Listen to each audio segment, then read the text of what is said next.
ویسے تو اس قانون کے اوپر ہمیشہ سے اعتراض کرنے والے اعتراض کرتے ہیں، لیکن اس قانون کے ہونے کے فائدے بھی بہت ہیں۔ اس قانون کے ہونے کا سب سے بڑا فائدہ یہ ہے کہ ایک گستاخ رسول کے اوپر لٹکتی ہوئی تلوار ہے یہ قانون، کہ اس طرح کسی کو بھی آزادی اور خود مختاری نہیں دی جائے گی کہ وہ نبی کریم صلی اللہ علیہ وسلم کی شان میں جو چاہے بولے یا جو چاہے لکھے۔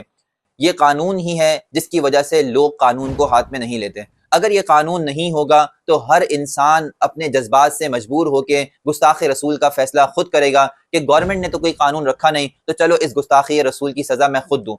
اور جب عام آدمی گستاخ رسول کے فیصلے کرے گا اور اپنے ہاتھ میں قانون لے گا صرف یہ سوچتے ہوئے کہ چونکہ قانون رسول گستاخ رسول پہ بلاسفیمی کے اوپر کوئی سزا قانون نہیں دیتا، تو ہر انسان قانون کو اپنے ہاتھ میں لے کر خود سزا دے گا۔ اس سے انارکی پھیلے گی، اس سے لوگوں میں افراتفری پھیلے گی، اس سے لوگ بدظن ہو جائیں گے اور ہر انسان فیصلہ خود کرے گا، جس طرح اس قانون پر عمل نہ کرنے کی وجہ سے بارہا پیش آیا کہ لوگوں نے قانون کو اپنے ہاتھ میں لیا اور پھر خود جا کے گستاخ رسول کا فیصلہ کیا اور اس کو وہیں قتل کر دیا۔